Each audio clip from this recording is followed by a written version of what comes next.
पावन नवरात्र की आप सभी को हार्दिक शुभकामनाएं। आज हम इस वीडियो में सुनेंगे दुर्गा सप्तशती पाठ के 8वें अध्याय को, जिसमें रक्त बीज का वध। तो चलिए इस पाठ को आरंभ करते हैं। ऋषि कहते हैं, चंड और मुंड नामक दैत्यों के मारे जाने का तथा बहुत सी सेना का संहार हो जाने पर दैत्यों के राजा प्रतापी शुंभ के मन में बड़ा क्रोध हुआ। उसने दैत्यों की संपूर्ण सेना को युद्ध के लिए कूच करने की आज्ञा दी। वह बोला, आज उदायुध नाम के 86 दैत्य सेनापति सहित अपनी सेनाओं के साथ युद्ध के लिए प्रस्थान करे। कंबू नाम वाले दैत्यों के 84 सेनानायक अपनी वाहनी से घिरे हुए यात्रा करे। 50 कोटि वीर्य कुल के और 100 ध्रुव कुल के असुर सेनापति मेरी आज्ञा से सेना सहित कूच करे। कालक, दौहर्द, मौर्य और काल के असुर भी युद्ध के लिए तैयार हो मेरी आज्ञा से तुरंत प्रस्थान करें। भयानक शासन करने वाला असुर राज शुंभ इस प्रकार आज्ञा दे सहस्त्रों बड़ी बड़ी सेनाओं के साथ युद्ध के लिए प्रस्थित हुआ। उसकी अत्यंत भयंकर सेना आती देख चंडिका ने अपने धनुष के टंकार से पृथ्वी और आकाश के बीच का भाग बुझा दिया।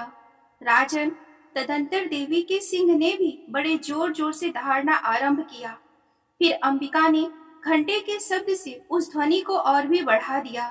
धनुष की टंकार, सिंह की दहाड़, घंटे की ध्वनि से संपूर्ण दिशाएं गूंज उठी। उस भयंकर शब्द से काली ने अपने विकराल मुख को और भी बढ़ा लिया। इस प्रकार वे विजयिनी हुई। उस तुमुल नाद को सुनकर दैत्यों की सेनाओं ने चारों ओर से आकर चंडिका देवी, सिंह तथा काली देवी को क्रोध पूर्वक घेर लिया। राजन, इस बीच में असुरों के विनाश तथा देवताओं के अभ्युदय के लिए ब्रह्मा, शिव, कार्तिकेय, विष्णु, इंद्र आदि देवों की शक्तियां जो अत्यंत पराक्रम और बल से संपन्न थी, उनके शरीरों से निकलकर उन्हीं के रूप में चंडिका देवी के पास गईं। जिस देवता का जैसा रूप, जैसी वेशभूषा और जैसा वाहन है, ठीक वैसे ही साधनों से संपन्न हो उसकी शक्ति असुरों से युद्ध करने के लिए आई। सबसे पहले हंस युक्त विमान पर बैठी हुई अक्षसूत्र और कमंडल से सुशोभित ब्रह्मा जी की शक्ति उपस्थित हुए, जिसे ब्रह्माणी कहते हैं। महादेव जी की शक्ति ऋषभ पर आरूढ़ हो, हाथों में श्रेष्ठ त्रिशूल धारण किए, महानाग का कंगन पहने, मस्तक पे चंद्र रेखा से विभूषित हो वहां पहुंची। कार्तिकेय जी की शक्ति रूपा जगदम्बिका का उन्हीं का रूप धारण किए श्रेष्ठ मयूर पर आरूढ़ हो, हाथ में शक्ति लिए दैत्य से युद्ध करने के लिए युद्ध भूमि में आई। इस प्रकार भगवान विष्णु की शक्ति गरुड़ पर विराजमान हो, शंख, चक्र, गदा, धनुष तथा खड़ग हाथ में लिए वहां आई। अनुपम यज्ञ वराह का रूप धारण करने वाले श्री हरि जी की जो शक्ति है, वह भी वराह शरीर धारण करके वहां उपस्थित हुई। नरसिंह शक्ति भी नरसिंह के समान शरीर धारण करके वहां आई। उनकी गर्दन के बालों के झटके से आकाश के तारे बिखरे पड़ते थे। इसी प्रकार इंद्र की शक्ति वज्र हाथ में लिए गजराज ऐरावत पर बैठकर आई। उनके भी सहस्त्र नेत्र थे। इंद्र का जैसा रूप है वैसा ही उनका भी था। तदंतर उन देव शक्तियों से घिरे हुए महादेव जी ने चंडिका से कहा कि मेरी प्रसन्नता के लिए तुम शीघ्र ही इन असुरों का संहार करो। तब देवी के शरीर से अत्यंत भयानक और परम उग्र चंडिका शक्ति प्रकट हुई, जो सैकड़ों गिदड़ियों की भांति आवाज करने वाली थी। उस अपराजिता देवी ने धूमिल जटा वाले महादेव जी से कहा, भगवान, आप शुंभ निशुंभ के पास दूत बनकर जाइए और उन अत्यंत गर्वीले दानव शुंभ एवं निशुंभ दोनों से कहिए कि साथ ही उनके अतिरिक्त भी जो भी दानव युद्ध के लिए वहां उपस्थित हो, उनको भी यह संदेश दीजिए। दैत्यों, यदि तुम जीवित रहना चाहते हो तो पाताल लोक को लौट जाओ। इंद्र को त्रिलोकी का राज्य मिल जाए और देवता यज्ञ भाग का उपयोग करें। यदि बल के घमंड में आकर युद्ध की अभिलाषा रखते हो तो आओ। मेरी शिवाएं तुम्हारे कच्चे मांस से तृप्त हो। चूंकि उस देवी ने भगवान शिव को दूत के कार्य में नियुक्त किया था, इसीलिए वह शिव दूती के नाम से संसार में विख्यात हुई। वे महादैत्य भी भगवान शिव के मुंह से देवी के वचन सुनकर क्रोध में भर गए।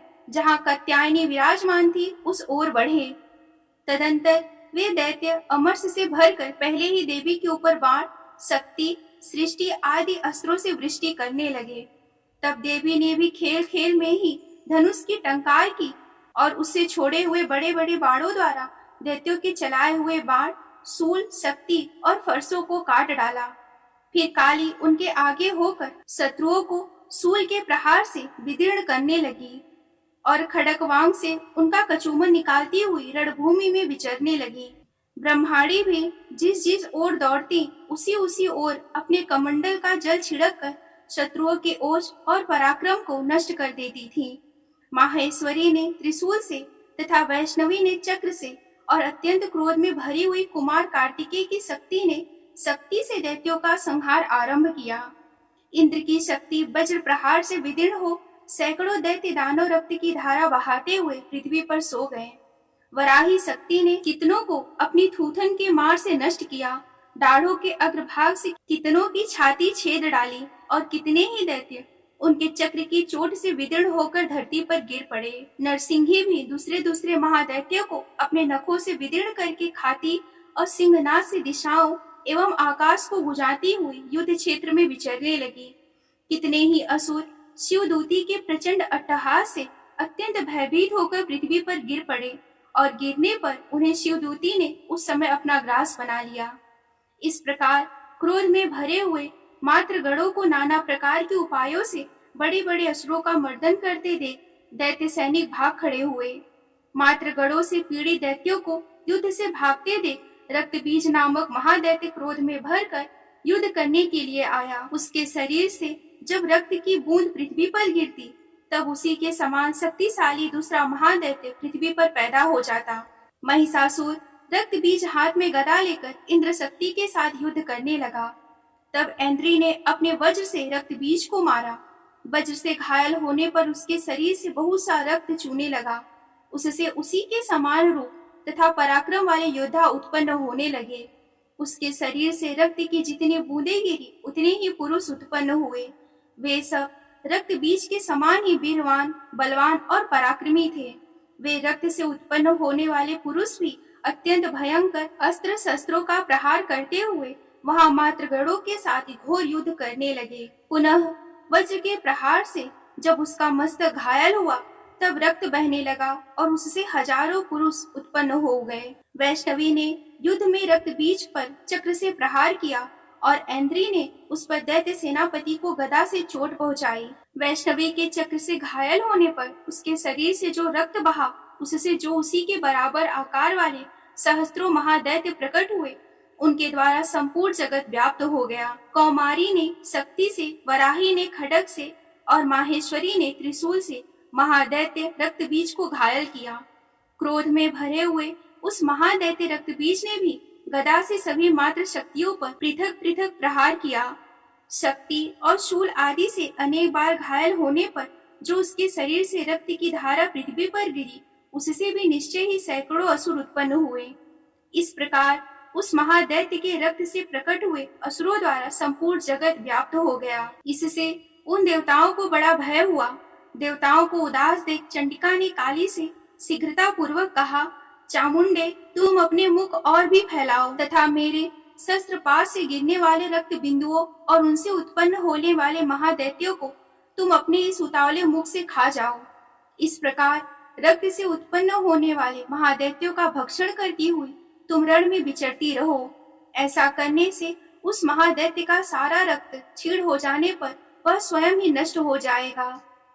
उन भयंकर दैत्यों को जब तुम खा जाओगी तब दूसरे नए दैत्य उत्पन्न नहीं हो सकेंगे। काली से यो कहकर चंडिका देवी ने सूल से रक्त बीज को मारा और काली ने अपने मुख में उसका रक्त ले लिया। तब उसने वहां चंडिका पर गदा से प्रहार किया, किंतु उस गदापात ने देवी को तनिक भी वेदना नहीं पहुंचाई। रक्त बीज के घायल शरीर से बहुत सा रक्त गिरा, किंतु जो ही वह गिरा त्यों ही चामुंडा ने उसे अपने मुख में ले लिया। रक्त गिरने से काली के मुख में जो महादैत्य उत्पन्न हुए उन्हें भी वह चट कर गई। उसने रक्त बीज का रक्त भी पी लिया।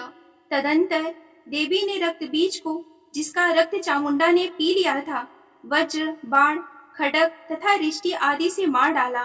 राजन, इस प्रकार शस्त्रों के समुदाय से आहत एवं रक्तहीन हुआ महादैत्य रक्त बीज पृथ्वी पर गिर पड़ा। नरेश्वर, इससे देवताओं को अनुपम हर्ष की प्राप्ति हुई और मातृगण उन असुरों के रक्तपान के मद से उद्धत सा होकर नृत्य करने लगी। इस प्रकार मार्कंडेय पुराण में सांवर्ण ने मनवंतर की कथा के अंतर्गत देवी महात्म्य में रक्त बीज वध नामक 8वां अध्याय पूरा हुआ। अगर आपने इस पाठ को पूरा सुना है तो कमेंट में जय मां चंडिका जरूर लिखें। मिलती हूँ अगले वीडियो में, तब तक के लिए आप सभी को मेरा नमस्कार। हर हर महादेव।